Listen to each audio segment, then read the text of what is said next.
Welcome, everyone. I am Laurie Norton Moffett, Director and CEO of Norman Rockwell Museum, and I am delighted to welcome you to our monthly series of talks about freedom at this very special moment of homecoming of the museum's 7-city global touring exhibition, Norman Rockwell, Imagining Freedom. This exhibition and its accompanying programs traversed the nation and toured in France last summer to commemorate the liberation of Europe during World War II, 75, now 76 years ago. Freedom is an aspirational human right, so eloquently outlined by President Franklin Roosevelt in his Four Freedoms address to Congress, and later immortalized in the Charter of the United Nations by First Lady Eleanor Roosevelt, about whom we'll hear more very soon. On the eve of election season, when we exercise our freedom to elect our government, we are reminded that we must never take for granted our freedoms, that we must always strive for equity and justice for all, especially defending freedom for those who do not have it. Please check the museum's website for the upcoming talks and holiday events which run through January. And now it is my pleasure to introduce the museum's Deputy Director and Chief Curator, Stephanie Haboush Plunkett, who served as co-curator of the exhibition. She will introduce our distinguished speakers this evening, 3 of our scholar advisors who helped to shape the exhibition. Please welcome Stephanie Plunkett. Thank you so much, Laurie, and welcome everybody. We are so happy to have you with us this evening, and we have a wonderful program for you. It's really going to be an inspiring and very enlightening conversation. And as Laurie mentioned, our exhibition, our international traveling exhibition, Norman Rockwell Imagining Freedom, has just opened in the museum's gallery. It's wonderful to have it back home. And tonight, our speakers, who are all extraordinary scholars and authors and have been catalog essayists, will be talking about humanity's greatest and most elusive ideals in many ways. What did the Four Freedoms stand for in their time? What do they mean to us today? And I just want to mention that we will greatly look forward to your thoughts on the subject. So as you have ideas and questions, please post them in the chat. And my colleagues, my wonderful colleagues working behind the scenes, Rich Bradway, Mary Burley, and Alyssa Stubel, will bring them forward, and we'll be able to share them with our speakers. And it is my great pleasure now to introduce our 3 speakers.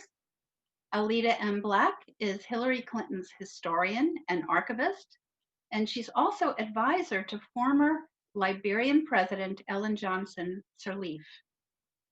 Distinguished visiting scholar at UVA's Miller Center, she is managing director of the Allenswood Group, a collaborative founded to empower individuals and strengthen democracy through civic engagement. Allida is founder of the Eleanor Roosevelt Papers Project at George Washington University, and she has written many books on women, politics, and human rights. Her FDR Four Freedoms digital initiative is a web-based education program dedicated to the Four Freedoms. D.B. Dowd is an illustrator, designer, and professor of art and American culture studies at Washington University in St. Louis. He is faculty director of the D.B. Dowd Modern Graphic History Library at WashU and has worked closely with us as a leader of the Society of Fellows at the Rockwell Center for American Visual Studies. The author and illustrator of Spartan Holidays, his recently released A is for Autocrat, and many others. He has written and spoken extensively on published imagery and comics. His book Stick Figures, Drawing as Human Practice, was published by the Rockwell Center in 2018. James McCabe has been collections manager and curator at the Henry Ford Museum in Dearborn, Michigan. And this is a place that he went to from the Norman Rockwell Museum, where he served as guest curator for A Mirror on America, one of the inaugural exhibitions at the newly constructed museum building. He is co-author of Norman Rockwell's Four Freedoms, Images That Inspire a Nation, and he has conducted important foundational research on this theme. And with that, I am going to share my screen And each of our presenters will be sharing some images and certainly some guiding concepts from the essays that they prepared for the exhibition's catalog. So I will turn it over to my colleague James McCabe, and we look forward to your thoughts. Thank you, Stephanie. As Stephanie mentioned, nearly 30 years ago, I had the good fortune to be asked by the Norman Rockwell Museum to serve as guest curator for one of the exhibitions that would be part of the new museum building. My task was to create a show that placed Norman Rockwell's Four Freedoms and his subsequent related work into historical context. The result was the exhibition Mirror on America, as well as the co-authorship of the book, Norman Rockwell's Four Freedoms, Images that Inspire a Nation. As part of my research, I was able to work with a variety of uncatalogued material that shed considerable light on how the general public engaged with Rockwell's Four Freedoms following their release in 1943. One source from the museum's archive was a massive collection of letters from people around the country written to Norman Rockwell about the Four Freedoms paintings. These letters revealed how profoundly the paintings had affected individual Americans. The other I found in the National Archives. It was a summary report about the Four Freedoms Warbond show, which showed how Americans had responded collectively to the paintings with detailed accounts of the show as it traveled from city to city. Together, these sources revealed what a powerful series these paintings were and how the ideas and images of the Four Freedoms came to be such a force in American life during World War II. So when Stephanie asked me if I'd like to write an essay for the catalog for the current show, it was a chance for me to delve into how Rockwell's Four Freedoms played out in my adopted hometown of Detroit. Thanks for that opportunity, Stephanie. Franklin Delano Roosevelt's idea of the Four Freedoms and Norman Rockwell's images came together to create a powerful and compelling tool that was capable of shaping attitudes and driving action on the part of the general public. Very soon after these ideas and images were first brought together in the pages of the Saturday Evening Post in the spring of 1943, an unlikely collaboration between two longtime adversaries, the United States Treasury Department and the Saturday Evening Post, was formed to create the Four Freedoms Warbond Show, a year-long traveling show which used the Four Freedoms to promote the sale of war bonds. War bonds were a critical part of the Treasury's efforts during World War II. Bonds served a number of functions. First, and most obviously, they raised funds for the war effort, and by removing cash from an overheated wartime economy, bonds helped to reduce inflationary pressures on scarce consumer goods. In addition, bonds created a pool of funds that, when mature, could help reignite the post-war economy as it weaned itself from war productions. But bonds also served a non-economic purpose. Because of the purchase of bonds was voluntary, buying a bond represented a shared sacrifice on the part of the purchaser with those fighting overseas. And by extension, a bond purchase was a commitment to the values and the ideas that the war was being fought for. In effect, the bond was an investment in hopes for a particular future. In the case of the Four Freedoms War Bond Show, a bond purchase could be seen as an investment in the idea of the Four Freedoms. So this essay is a look at how this powerful tool, the pairing of the ideas and the images of the Four Freedoms, played out in real time in a real place, Detroit, Michigan. Detroit was a city that had been through many cycles of boom and bust with the automotive industry. Its rapid conversion to war production created many serious and deep-rooted challenges as well as opportunities. The Four Freedoms War Bond Show was on its 8th stop when it opened in Detroit on September 27th, 1943. At that time, the third war loan campaign was in the last week of its 21-day run, and Detroit was struggling to meet its goals for selling the small denomination Series E bonds.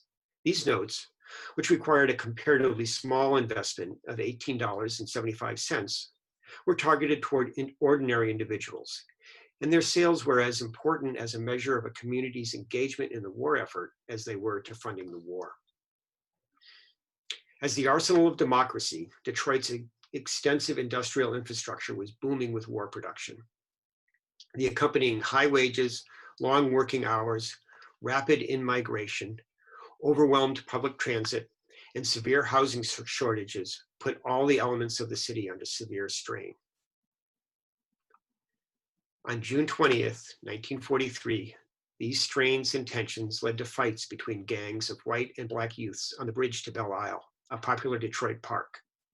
The fights soon erupted into citywide race riots, so severe that federal troops were called in to reestablish order. 34 people were killed and 433 were injured. Over 75% of the casualties came from Detroit's Black community, as the African-American neighborhoods of Paradise Valley and Black Bottom were some of the major battleground areas. The city engaged in much soul-searching and finger-pointing in the weeks and months that followed. Not long afterward, Cyril Kane, the British Consul General for Detroit, an astute and trained observer, characterized the state of the city and its collective mindset in a detailed letter to the Foreign Office in London. Along with a description of the many strains the war effort had placed on the city, he lamented the attitudes of the citizens. He wrote that the speed and tension of the war industry's work and the influx of money had put Detroiters in a whirl and they cannot find their feet.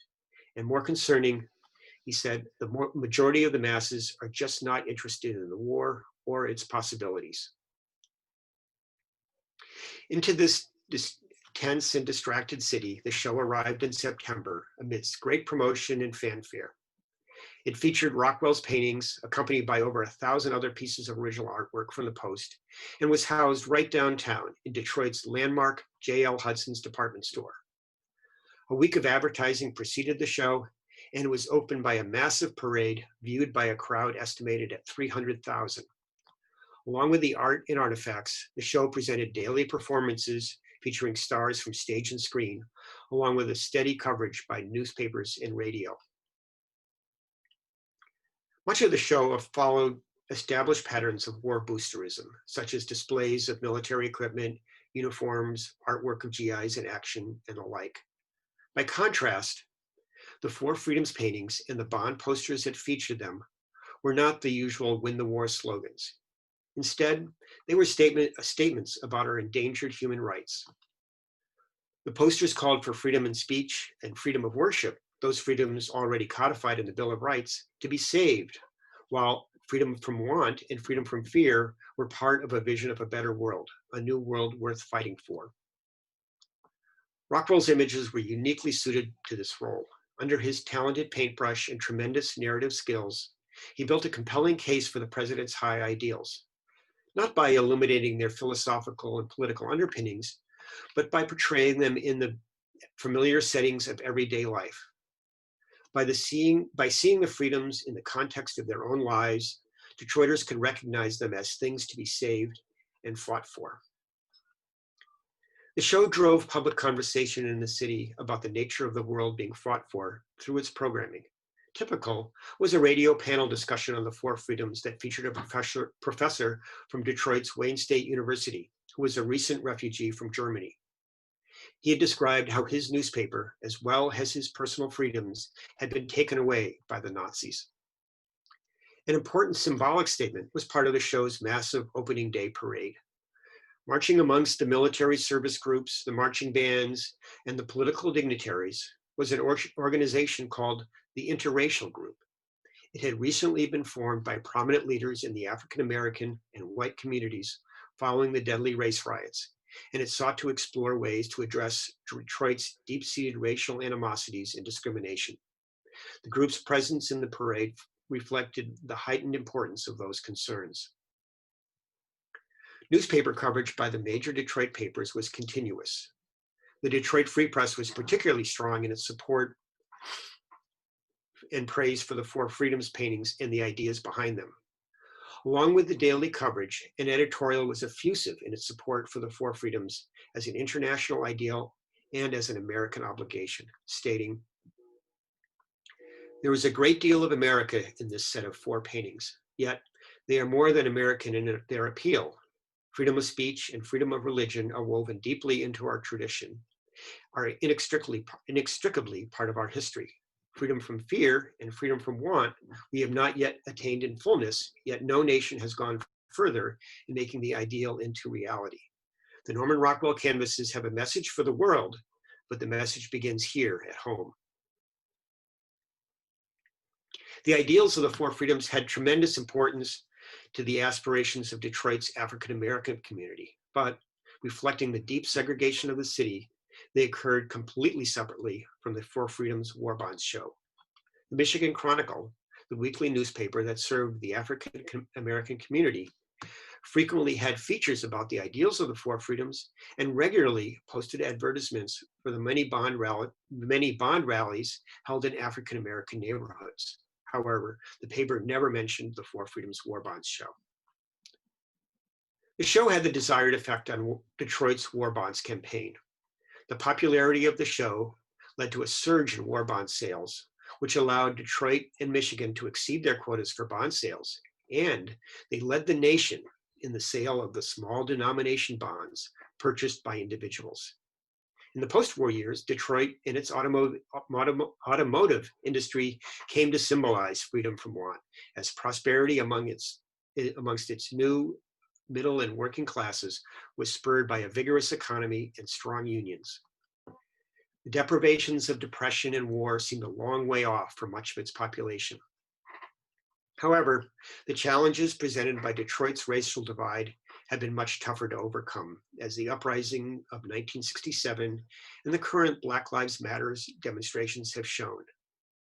But the Four Freedoms helped to bring those issues into more public discussion at that time, and perhaps serve to move the needle just a bit in an ongoing process that has spanned generations. So today we find ourselves in the middle of a pandemic with no clear endpoint. The virus has in just 8 months taken more than half the total number of American lives that were lost during all of World War II. Our civil society appears more deeply divided than ever and seems to be preventing us from taking unified action as a nation. What could be the Four Freedoms of 2020? Or have we gotten to the point where we can no longer be inspired by such ideals? Thank you. Thank you, Jim, for your exceptional work on this project and such an interesting and thought-provoking essay. We can pause here for a moment to see if anyone has any questions or comments or any thoughts from our other panelists on Jim's comments. Jim, I know you did a great deal of research to understand the events that occurred in Detroit, both with regard to the War Bonds show and the race riots that preceded them. Are there aspects of your research that really surprised you, or presented facts that you had not been aware of before? I think one of the things that struck me, I guess, in some ways, is a little bit of the circularity of some of these changes and pressures and ideas. Much of the language in the 40s, was brought forward again during the 60s and 70s as part of the looking at personal freedoms and those kind of things. But they also had a bit of a change. But I guess the thing that really struck me, not being from Detroit and kind of learning more about my city is I guess I've been here 20 something years now, so I'm more Detroiter than anything else these days, I guess. But just what a total whirlwind the whole period of the war production effort during the Second World War. The images of the city and just sort of the streetcars just being jammed with people, housing being stuck in every nook and cranny, made from the shabbiest stuff because people were coming into the city in such a massive way. And I came into the city during one of its kind of many downturns, and so to kind of get a sense of how that city was so powerful and vibrant at that time in such a crazy busy place was really, it helped me understand my friends who were from Detroit, and talking about kind of how things changed and that kind of thing was very helpful for me. But what, kind of going back to the comments of the governor, Cyril Kane, the governor general, what really got me was, here he is talking about this kind of busy and otherwise occupied city that really is like, they're bringing home their money and taking care of stuff.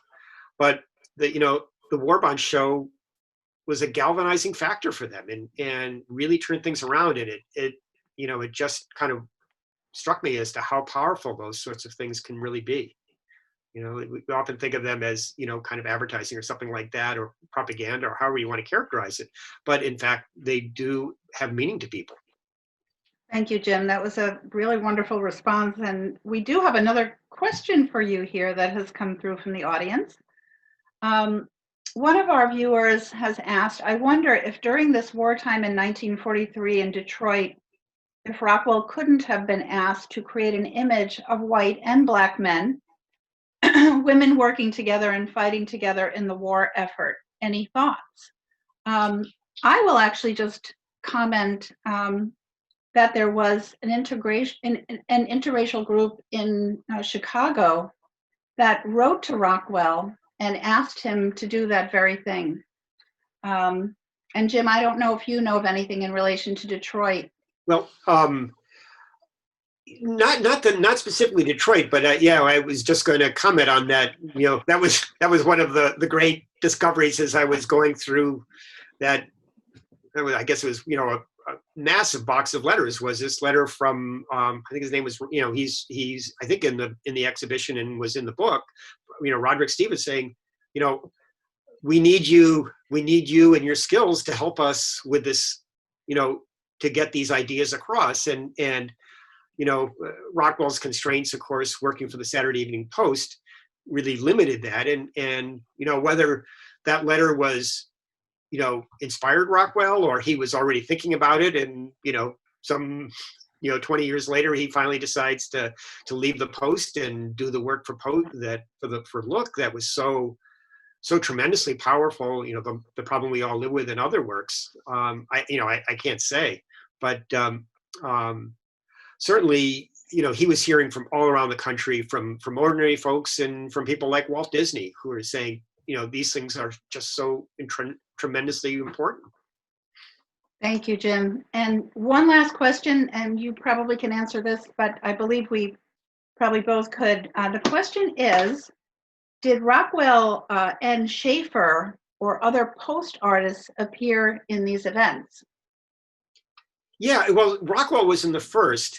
And, to be honest, I actually don't recall if Mead Schaefer attended any of them or not. I was just trying to kind of think through some of the pictures I'd seen.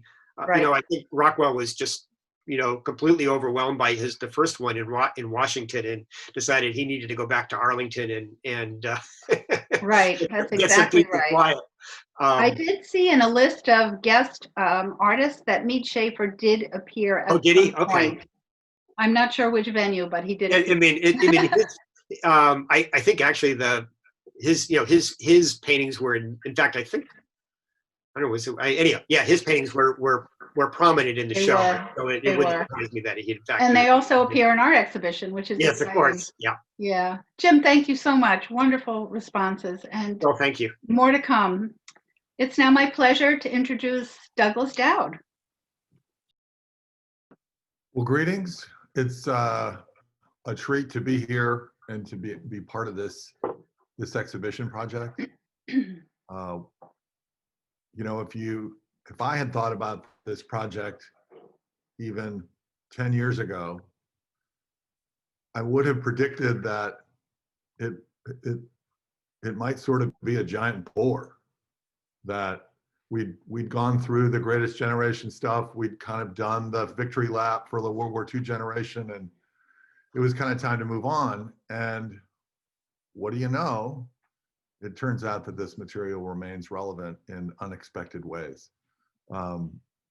And my angle or point of entry for my catalog essay and for this exhibition was really to take a kind of art critical approach, in the sense that the significance of Rockwell to the World War II effort, how these images landed with the public and the work that they did is others have done an impressive job, as we've seen, of exploring that territory. So I kind of wanted to raise the question, and this will possibly create PTSD in Rockwellians, to just ask the question, are these things any good, like as art? Now, we all know that by now Rockwell's place in American art has begrudgingly been recognized. And so I don't think we have to have the argument about whether Rockwell or illustration are important. I mean, some people maybe want to have that argument. I don't want to have that argument because it doesn't really go anywhere. So let's assume that it's important. Let's assume that it did important work. But okay, what makes it tick? How is it built? And what are its strengths and weaknesses? At least that was the way I entered the conversation. One of the things that's really striking about Rockwell, when you just look at the methodology over time, is how he built these images. He really operated like a kind of filmmaker. He did photo shoots for everything. He had models for everything. So there was a particularity in everything that he did. But he also had this kind of invisible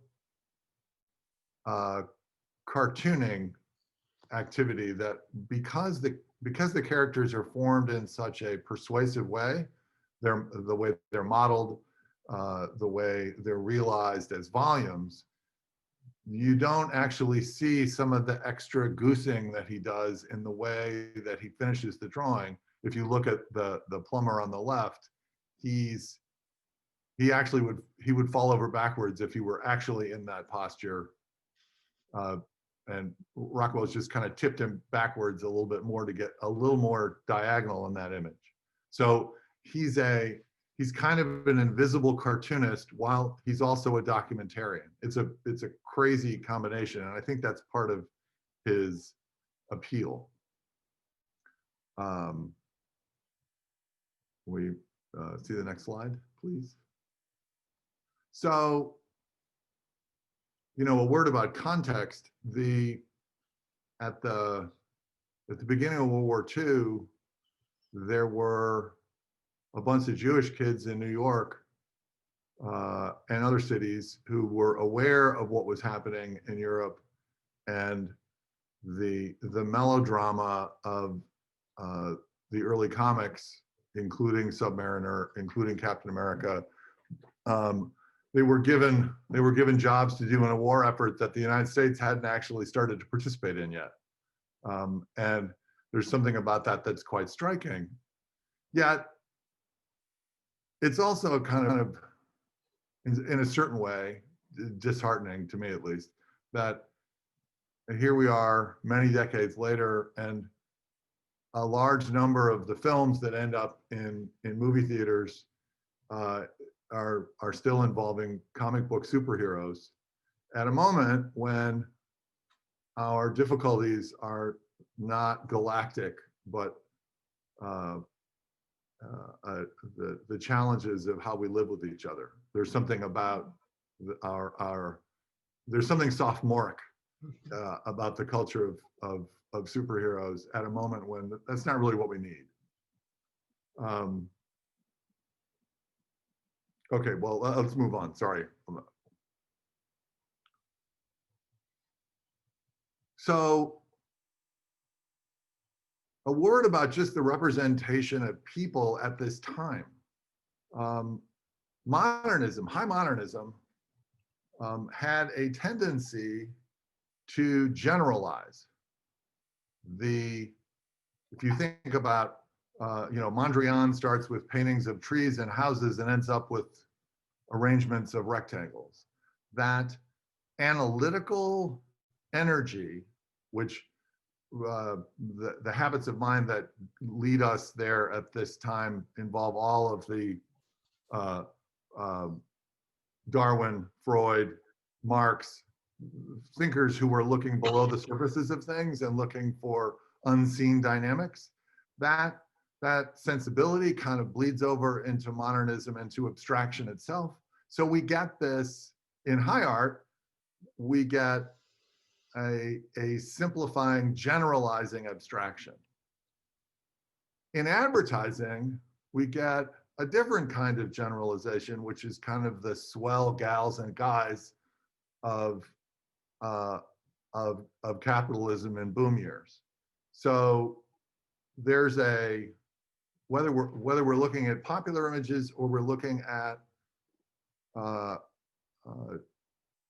I mean, WPA art is part of the cultural conversation at this point, but abstraction and painting, there's this kind of modernist energy. Rockwell does literally the opposite. Can we move on? So I'm just going to show you a couple details from the Freedoms paintings. So this is the freedom of speech painting. That fragment of a woman's face is the only woman in that painting. It's a male county meeting, but the primary issue here is, again, look at the particularity of those people. They're not generalized. They're not essentialized laborers. They are people who live down the street who sat for Norman Rockwell. And that's part of to me, what part of the interesting tension of these images is the particularity of the representation, but the generalization of the theme. So that's what was so hard for Rockwell about these paintings. That's what was challenging for him to make them. And he found a way, I think, in 3 out of the 4, to ground the action in the particularity of people doing real things. This man, the guy in the blue plaid shirt, as you know, standing to speak at this town meeting in this kind of pregnant moment. Stephanie, can we go to the next slide? This little fragment of Freedom from Want. This is really the only way to look at this painting at this point. Like, if you look at the whole painting, you can't even see it anymore because it's been so parodied and it has lived so many lives that it's very difficult to even see, even when you're looking right at it. And one of the paradoxes of this painting is that this is freedom from want. And okay, there's a big turkey at the end of the table, which looks like it weighs literally like 1.5 pounds, even though it's gigantic, because that woman held that platter without a turkey on it when he did the photo documentation. Look at the rest of the table. There's no wine. There's no bread. It's like some celery, an aspic, and some fruit. It's actually quite Spartan, which is totally unexpected, but there you have it. And quite lovely painting. And I mean, Dutch still life sensibility on those salt and pepper shakers. Okay, next.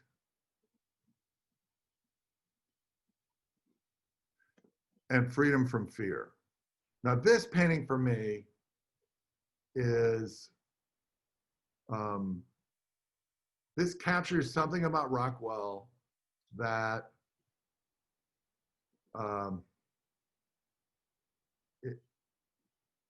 it's where he gets hung up. So one of the things about Rockwell that his biographers talk about is his boyish enthusiasm for Charles Dickens. He loved hearing his father read Dickens out loud. And it was, those stories were near and dear to him. But one of the things that Rockwell shied away from, almost absolutely, are villains. There are no bad guys in Rockwell paintings. There are obstacles. There are grumpy old men, or there are human challenges, but there are not villains. There's no Quilp. There's no Uriah Heep. There's no source of fear. And when you think about Walt Disney, think about how scary Walt Disney could be. Like that scene in Bambi, the pink elephants in Dumbo. There are a lot, when the boys in Pinocchio turn into donkeys. I mean, there's really scary stuff in Disney. There's not scary stuff in Rockwell. So when we're talking about freedom from fear, but the representation of fear is literally typesetting on a newspaper. There's something about that is, I kept coming back to that, like, wow, what is that?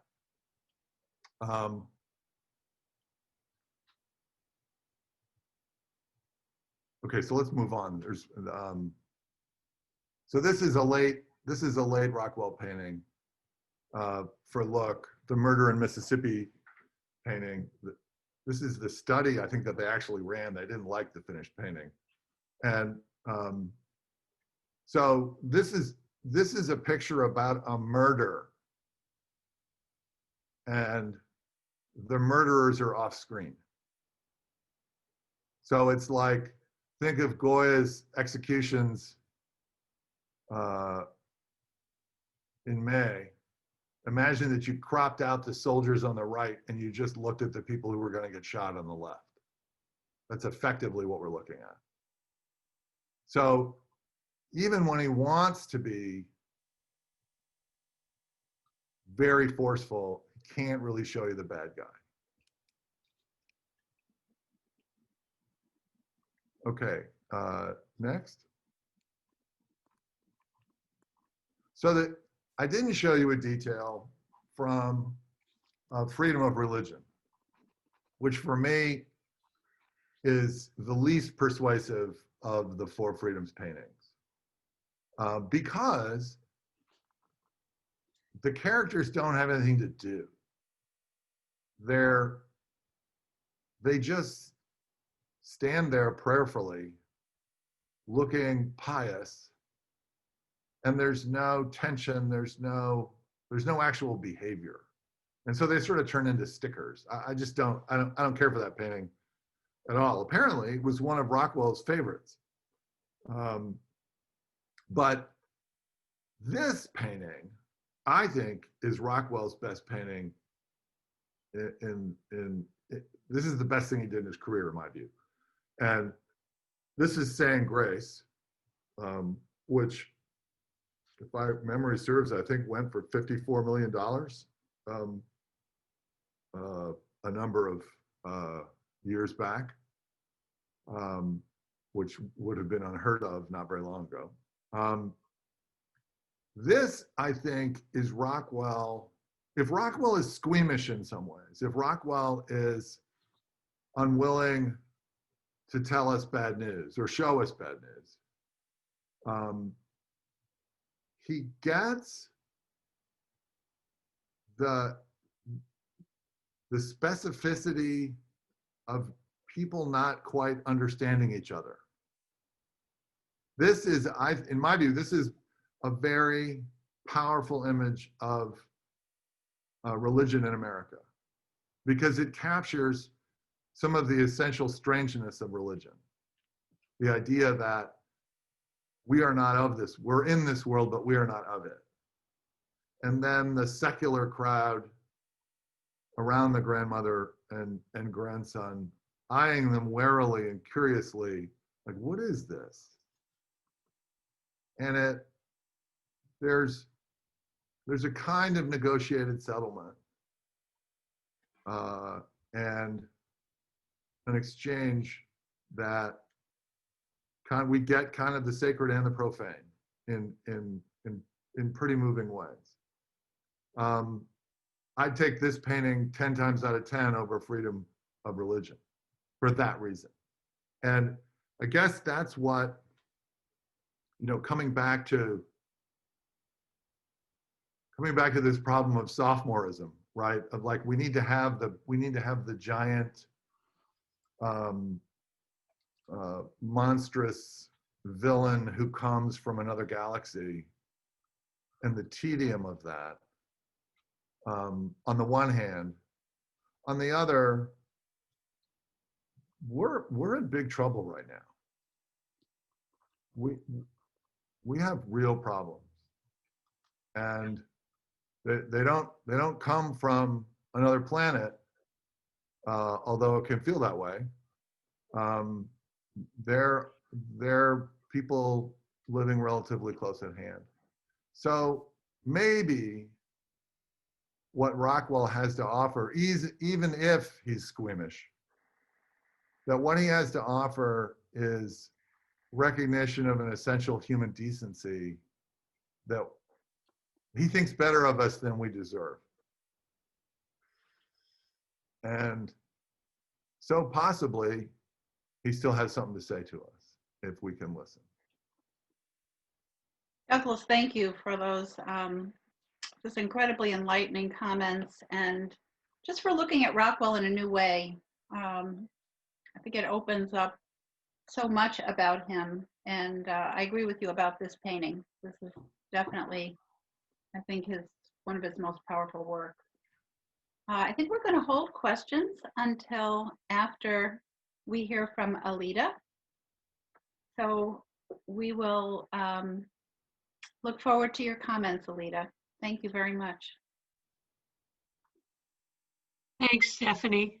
Hey, everybody. I'm so glad that you decided to listen to us at a 7 o'clock on a Friday night, or a 6 o'clock, or whatever time zone you're in. I'd like to have a friendly little sparring match with my great friends, Jim and Doug. Jim would say that these were humanity's most elusive ideals. And Doug, questioned whether they were relevant during the middle of the Cold War, or whether or not there was any action in the freedom of religion paintings, or why there weren't any bad guys or bad women in the paintings. Well, I would like to posit, and God knows I am not an art critic, that perhaps Eleanor was right when she looked at Rockwell to say that these were visions to challenge us to risk everything we had. And it's easy to say the Four Freedoms are aspirational ideas, that we will never achieve. Well, if we think they're aspirationals, then we should stop being Americans. We should stop voting. We should just go home, shut our doors, and not do anything. Because if there is a fundamental call to action in American history, in American society, in something that is before us today, is not what we are for or what we are against, but what risks we will take to make what could be a gauzy ideal a revolutionary act. And that's how Eleanor saw the Four Freedoms. She didn't see them as, she never met Rockwell. She never really attended a Rockwell a traveling show. She didn't deliver or help write the Four Freedoms speech. But the images stayed with her in a way that resonated so strongly with her that she continually risked her income and her life to concretize them. When she talked about the Four Freedoms, she didn't talk about images of tranquil children in bed, or turkeys being served, or the right to pray. she emphasized the challenging work that it would take America and the world to really address the challenges that FDR meant. Because FDR died before he could really define what the Four Freedoms meant. What we know for sure are two things. First of all, every time he mentioned the Four Freedoms, he would say, freedom from fear everywhere in the world, freedom from want everywhere in the world, freedom of speech everywhere in the world, freedom of worship and information everywhere in the world. And that required constant struggle, constant vigilance, and constant negotiation. The only thing he really had some crystal clear vision of is that freedom from fear meant the freedom from atomic devastation. He wanted arms control. The record is very clear on this. So what Eleanor understood the Four Freedoms to mean was not only a reason to fight the war, but what the qualifying parameters of a successful peace would be. Eleanor was haunted by World War I. You know, she traipsed the burned out, bloodied fields of Bella Wood. She worked with shell-shocked soldiers and sailors who were trapped in straitjackets in their own feces. She saw the demise of Woodrow Wilson's political acumen and vision succumb to petty politics in a way that totally turned the war to end all wars and the wars to make the world safe for democracy into a return to normalcy, a height of American nativism, increased racism, and the revitalization of anti-Semitism and the Ku Klux Klan and the onslaught of the Great Depression. So she entered World War II, determined not only to win the war, but win the peace. And that meant we had to somehow concretize what the Four Freedoms meant. And she became increasingly irritated with Harry Truman in the early days of his presidency because he was totally inconsistent. Jim, you know, you were talking about the Detroit race riot. Both the New York Times and the Mississippi Press blamed Eleanor Roosevelt for the Detroit race riot because she organized with the great labor leader, Walter Reuther, for whom she had so much respect that I believe she wanted him to run for president.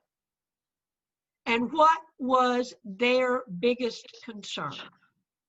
Freedom from want in Detroit. There were Black families living in tents made of newspaper in snow-covered parks that were to be relocated into a 24-unit federally built housing project for Black workers. It was called the Sojourner Truth Project. The race riot resulted because of that.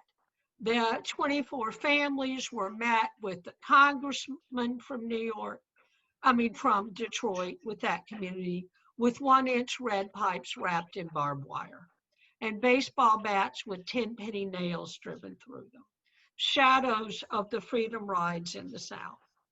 So Eleanor very much understood that there would be a massive struggle to implement the Four Freedoms in the United States, as well it would be to implement them around the world. She would say, when the war is over, we simply will have dominated the more aggressive enemies. At all times, day by day, she wrote, we will have to continue fighting at home and abroad for freedom of religion, freedom of speech, freedom from fear, and freedom from want. And these are to be gained in peace as well as war. So let's fast forward. FDR's dead. Eleanor had hoped and had planned to accompany him to San Francisco for the founding meeting of the United Nations. But that doesn't happen because he dies 10 days before they're supposed to leave. She retreats to Hyde Park to manage the estate, to give the platform really to her children. But there's such unrest in the United States that she can no longer be quiet. And she begins to speak out in August and September about the issues of freedom from want, food, shelter, a living wage, healthcare. She argues that you cannot separate, you cannot divorce freedom from want from freedom from fear. And so when Harry Truman appoints her to the first American delegation to the United Nations, she takes this gut level commitment with her to London to help the world begin a full throttle debate over what the Four Freedoms mean. To her, they are not gauzy ideals. They are the essential building blocks of society. And to prevent war, to build a stable and secure world, you must figure out how to feed, clothe, shelter, educate, protect, embolden, and respect difference. Otherwise, World War III would be right around the corner, just as World War II was 20 years after the First World War.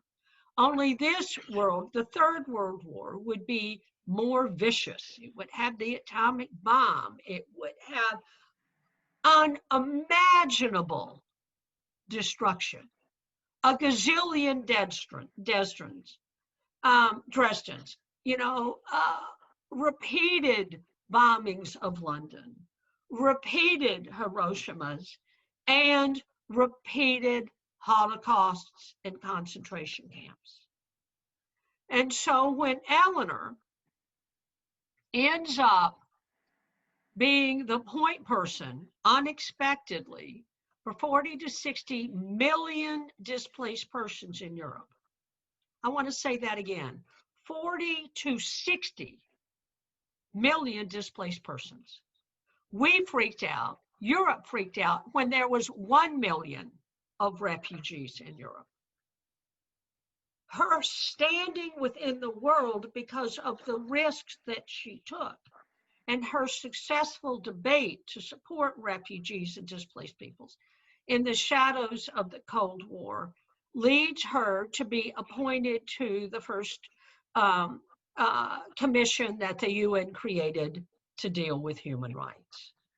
And what comes out of her service to that committee is the first document in the history of civilization from the beginning of time until 1948. The first document to say all human beings are born free and equal and endowed with reason and conscience. Men, women, children, all nationalities, all races, all religions, all incomes. That had never happened in the history of the world. Then there are 29 other articles that follow that, which now have been used as a model for more state constitutions and more national constitutions than our own Bill of Rights and our own the U.S. Constitution. And the Four Freedoms are integral to this. Eleanor accepted this position, being a non-lawyer, being the only woman on the American delegation, to win the peace and prevent another war, and to help the world and individual nations become more secure. And the key to Eleanor in this struggle was the refusal to separate want from fear. She fought the State Department to win that argument. She convinced her arch rival, the Republican John Foster Dulles, to support this position when they go to meet with George Marshall. So the Four Freedoms to Eleanor were not just gauzy ideals. They were strategies and goals that directed the policies that communities and governments and NGOs and the United Nations must develop. I mean, she said today, I would like to close with one quote from Eleanor that I think sort of sums up everything that I've tried to say. And this is when she submits the Universal Declaration of Human Rights to the General Assembly for adoption in December 1948. They had over 178 meetings that lasted over 3,000 hours, and they negotiated more than 200 resolutions to whittle down to these final three. And she had to convince America that rights were both social, economic, and cultural, and the Soviets not to object to political and civil rights. So as she introduces this world-changing document, she says, we have so much to do to fully achieve and assure these rights set forth in this declaration. But having them put before us with the moral backing of 58 nations will be a great step forward. As we here today bring to fruition our labors on this Declaration of Human Rights, we must at the same time rededicate ourselves to the unfinished tasks which lie before us. And every time I see the Rockwell paintings, and it took me a while to get to this point because they're all white and they're all safe. But what I see in these paintings is the same thing that I see in Ruby Bridges, the same thing that I see in Murder in Mississippi, the same thing that I see in the Golden Rule. And that is, without courage to believe the world can be better, why the hell are we here? Thank you. Allida, thank you for those incredible comments, which provide such context for all of this and tremendous passion, which we so appreciate. I am actually going to stop sharing my screen so that everyone can see our speakers. And we do have some wonderful comments and questions. So I believe that there are two audience members who are ready to ask their questions in person. And so I'll invite Mary Burley to get Laura Curley and Jean Aaron ready to ask in person.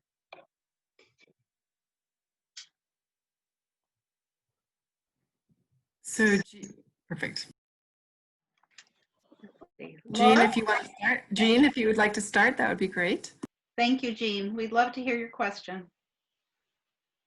Hello, do you see me? Hi there. Hello, Hi, everybody. Jean. Hey, Jane. I really enjoyed all this. Everybody was terrific. I asked a lot of questions. I'm a big question asker, but I'm wondering if I know this is historical, but how about the Rockwell Museum kind of embrace the digital age and these tumultuous times that we're in and engage young artists, black, white, brown, green, whoever, to kind of reflect what's going on today in America, the things that can bring out the best in all of us. So I just kind of throw that out there. He gives all these ideals, which were wonderful in their day. They were all very white. But, you know, then he rose to the occasion probably when he was allowed to, maybe in the civil rights era. But how about today? What can Rockwell do? Can I Well, you know- answer that? Is that okay? 'Cause Yes, I wanna give Allida, a- yes. I want to give a huge shout out to Lori and Stephanie and Mary and Rich and the other team at the Rockwell Museum. They have launched an extraordinary digital project that's called the Unity Project. And you can't see my necklace, but I wore it because of that. The whole thing is about contemporary interpretations of the Four Freedoms by young artists on how to vote. I mean, Secretary Clinton loved it so much she retweeted it. They are doing exactly this. And Jean, I would quibble with you, my new brave friend, if I may, on one point. I mean, the paintings may be all white, but the ideals are universal. There is no color overlay on the freedom from want. There is no overlay over on freedom from fear. They are as viable in Nigeria as they are in Utah. And you know, everybody today is grappling with, look at the lines in food banks. Look at the concern over evictions. Look at the concern over protecting voting rights. Look at access to the vaccine. Those are all integral to the Four Freedoms. End of sermon. Well, I would say that now that it's touching white folk, it's much more meaningful. But I think it's important that, particularly in America, which is turning quickly brown and black and yellow. I happen to have a yellow daughter adopted from Vietnam. We need good imagery that reflects everybody. Oh, no, No, Jean, I wanted to mention to you, thank you for that comment. It's very important. And Allida, thank you for your response on the Unity Project. When we were preparing the exhibition, we actually put out a call for entries to all artists to invite them to create contemporary considerations of the theme of freedom or of Rockwell's Four Freedoms. We actually wound up getting about 1,000 responses, which was really exciting.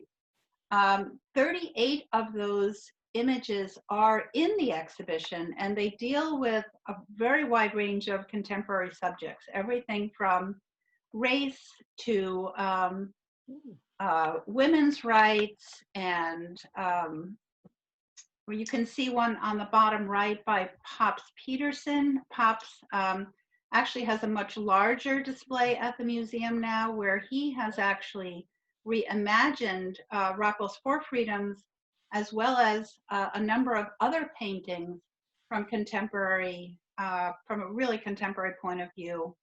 So we agree with you. I think the notion of inviting artists to think about what freedom and the Four Freedoms mean today was a very important project of the museum. And I love your idea of putting it out to students as well.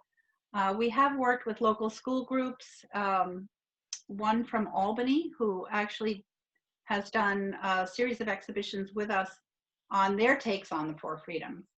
So I think, as Allida said, on display at the museum now. They are, and we would love to have you come see them. And they're also featured on the museum's website. So very good. You can get to see all that. And we thank you for that question, Jean. Thank you. Wonderful comment. I think there is someone else queued up to ask a question. And Laura, would you like to ask your question?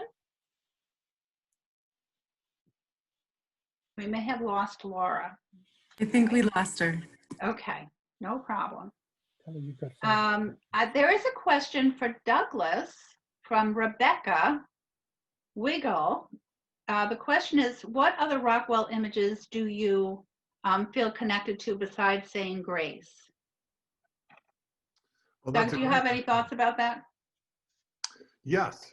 So he clearly has distinct periods, right? So there's the period before World War II.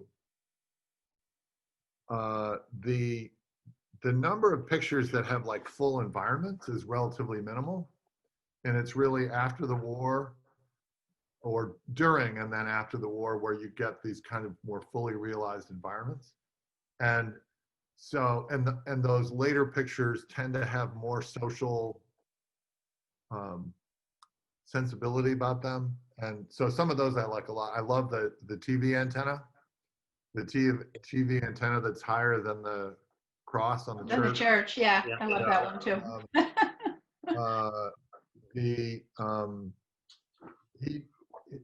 He captured longing really well. The leaving home image, double take, which is early 40s, which is so smart. With the girls reading the magazine and the face on the magazine becomes her face. So I like a lot of them. You know, there's a question that came in. Thank you, Douglas. I agree with a lot of your takes on those. That came in that might be suitable for Jim, because the question was, how did Rockwell come up with the Four Freedoms concepts? And Jim, you used to live in Arlington, Vermont, where Rockwell was living when he created the paintings. And I wondered if you want to say something about the concept that launched the series, which of course was based in Arlington. Sure.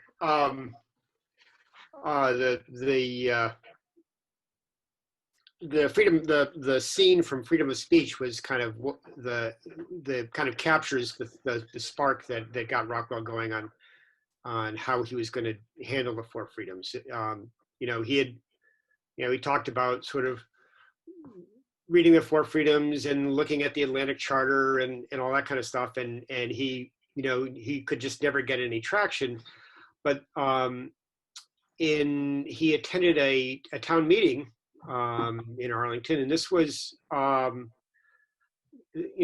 Arlington's is a small farming town in a in a state where it's not really very easy to farm in Vermont, and so it was not really a wealthy town. It had its share of people who had moved in, like Rockwell and Schaefer from outside, but anyhow, the school had burned down.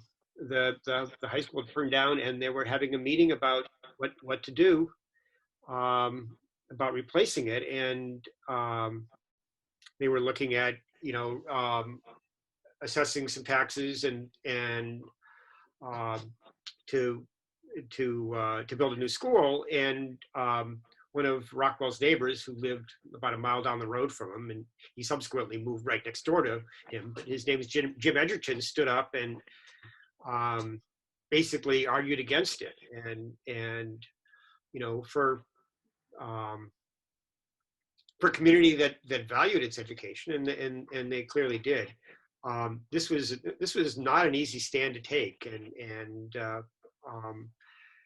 as Rockwell saw him stand up and talk, and then he was sort of respectfully listened to, and he realized at that moment that there it is, that's freedom of speech, and he started to run. He ran from there. It worked from there, and then tried to look for the freedoms in daily life and in subsequent work. You can tell from the studies, to kind of get back to your point of freedom of worship, that he really struggled with that one. And the early studies show, he started, I think started out with something in a barbershop and things like that. And I think in the end, just putting the sort of even shading over all of the folks, different folks from different religions, being thoughtful in whatever way that happens to be, was his best take on that. Thank you, Jim. Sure. There's a question in the chat. Let's see. I wonder if anyone would like to comment on the conflicts and implications of freedom of speech today, and whether Rockwell's notion of freedom of speech reflects the nuances of free and fair debate. Would anybody like to take that?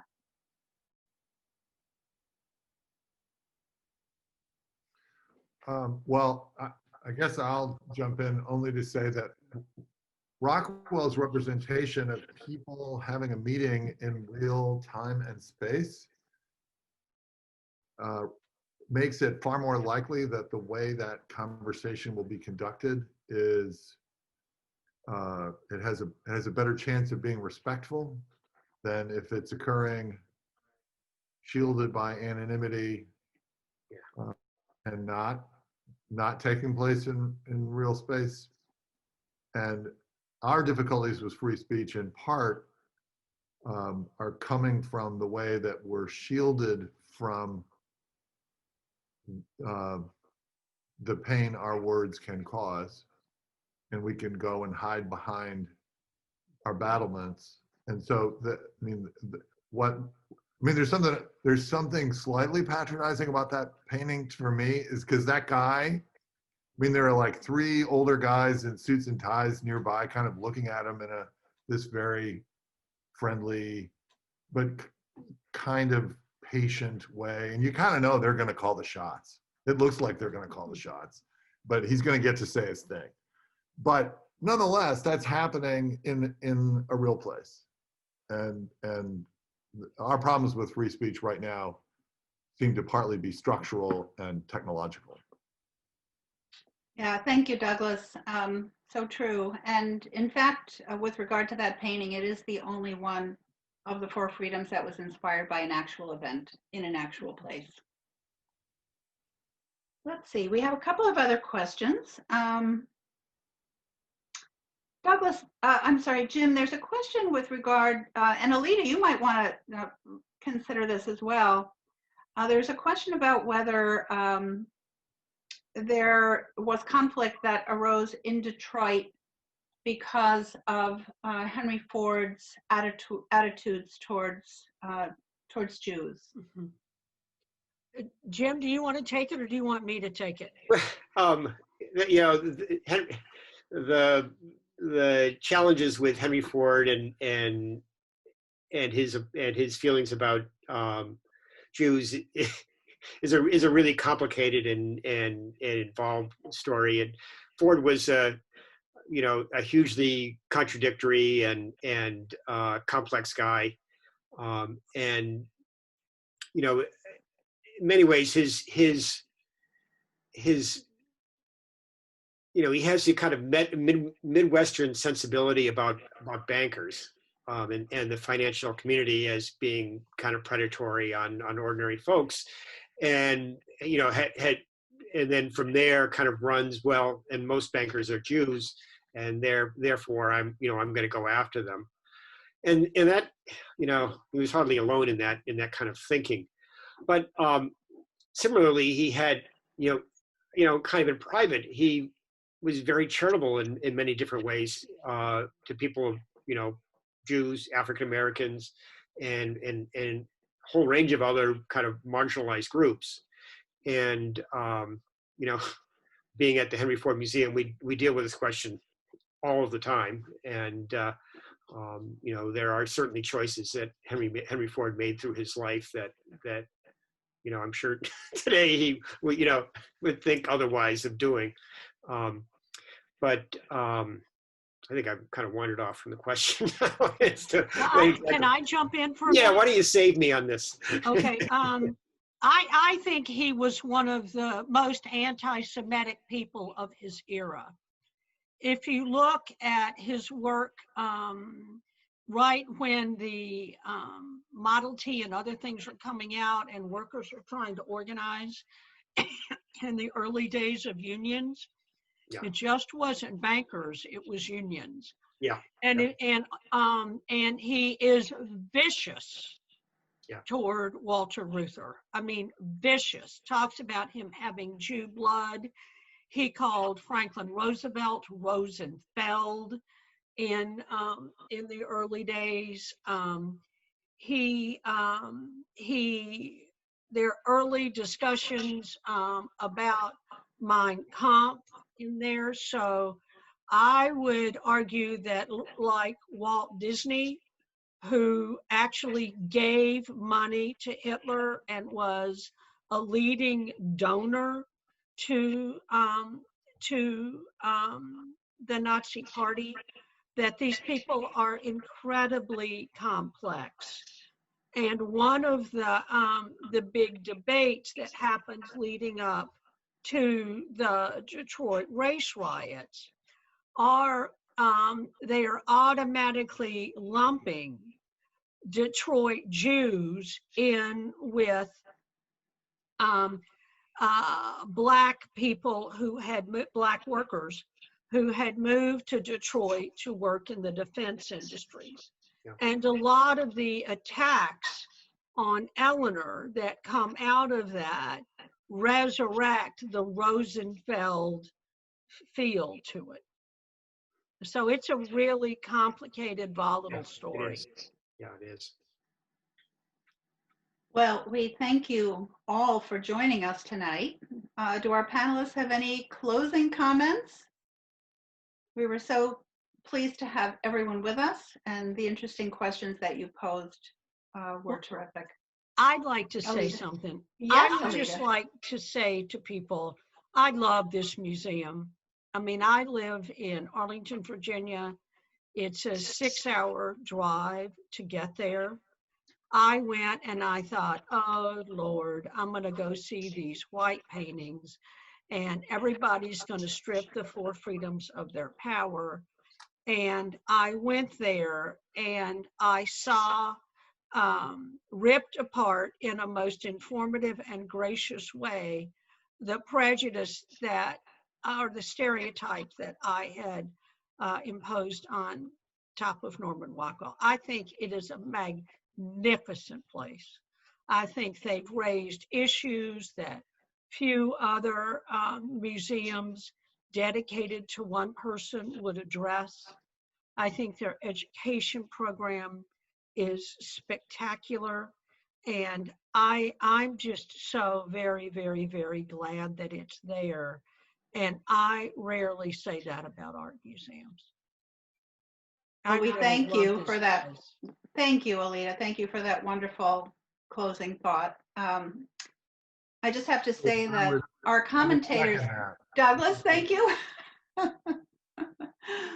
Well, I have to say that it has been an honor and a pleasure to work with you three for years now, literally, on this and other projects. And really the commentary that you have brought to the subject of the Four Freedoms has been incredibly meaning and illuminating. And if anybody wants to read their full essays, they are contained in our wonderful catalog, and we'd be happy to send them to you.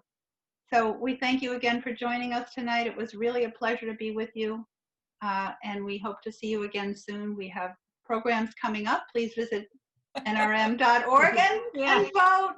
Vote, vote, vote. That's right. Vote. Thank you very much. Just a panelists. few more days. Yeah.